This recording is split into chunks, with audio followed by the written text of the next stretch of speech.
Le cours de cette année sera consacré à la réponse à une question qui a l'air assez basique, c'est de savoir comment est-ce que les objets physiques qu'on connaît bien dans notre monde à 3 dimensions seraient transformés si on vivait dans un monde à 2 dimensions.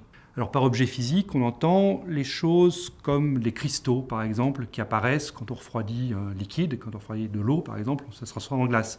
On peut penser à des aimants aussi. Si je prends un matériau avec des petits moments magnétiques à l'intérieur, à haute température, il n'y a rien de bien spécial. Puis quand je le refroidis, j'ai une aimantation qui se forme. Donc la question qu'on va chercher à aborder, c'est comment est-ce que ces objets ordonnés, qui se forment d'habitude à basse température à 3 dimensions, est-ce qu'ils existeraient dans un monde à 2 dimensions ?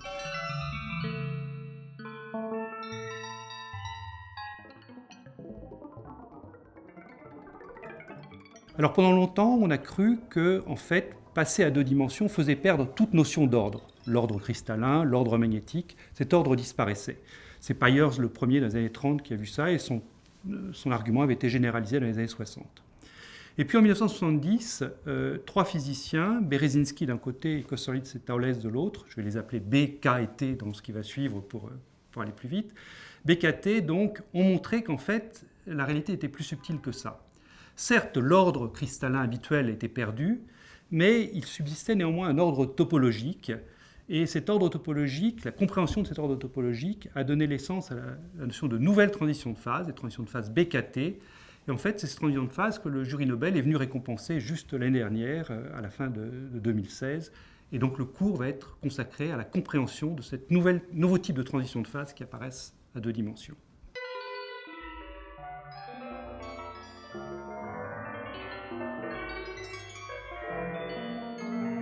La transition de phase BKT, c'est une transition qui met en jeu ce qu'on appelle des défauts topologiques. La topologie, c'est une discipline abstraite des mathématiques qui vise à classer les objets par leur forme. Moi, j'ai beaucoup parlé de condensat de Bose-Einstein dans mon cours. Et dans ce cadre-là, les défauts topologiques sont des vortex, des petits tourbillons quantiques.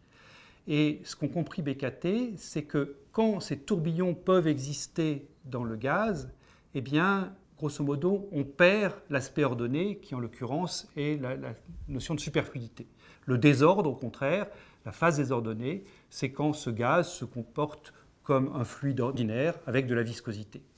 Et donc, la transition BKT dans le cadre de ce gaz quantique, eh bien, c'est l'apparition ou la disparition de ces vortex, de ces petits tourbillons.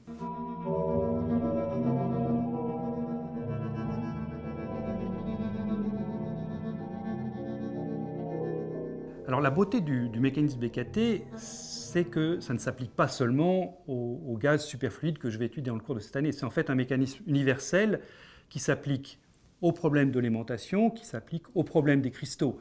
Dans les cristaux, vous avez également une transition BKT où, à basse température, vous avez simplement des déformations très douces du cristal, et puis, au-dessus d'une certaine température critique, alors des défauts topologiques, qui sont des atomes qui ont un peu trop de voisins ou pas assez de voisins.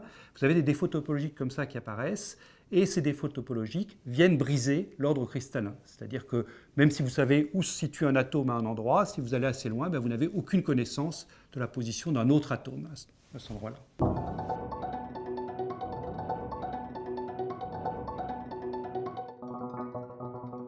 Alors j'ai eu envie de faire ce cours cette année, d'une part parce que c'est une notion fascinante, cette notion de transition topologique, et puis aussi parce que les expériences avec les atomes froids, en particulier celles qui sont menées dans mon groupe de recherche, ont permis de donner un éclairage nouveau sur cette transition BKT.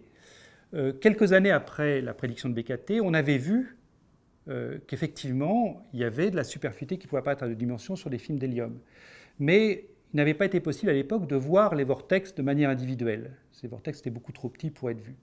En revanche, avec les expériences sur les atomes froids qu'on mène dans notre groupe et qu'on mène dans d'autres groupes dans le monde, eh bien là, on peut observer ces vortex directement comme étant effectivement des petits trous de densité. On peut mesurer la phase du champ qui décrit la matière autour de ces vortex et montrer qu'il y a effectivement cet enroulement de phase de plus ou moins 2π. Donc les atomes froids sont vraiment venus donner un éclairage nouveau à cette transition BKT en permettant d'aller sonder finalement ces briques élémentaires que sont les vortex, chose qui n'avait pas été possible auparavant.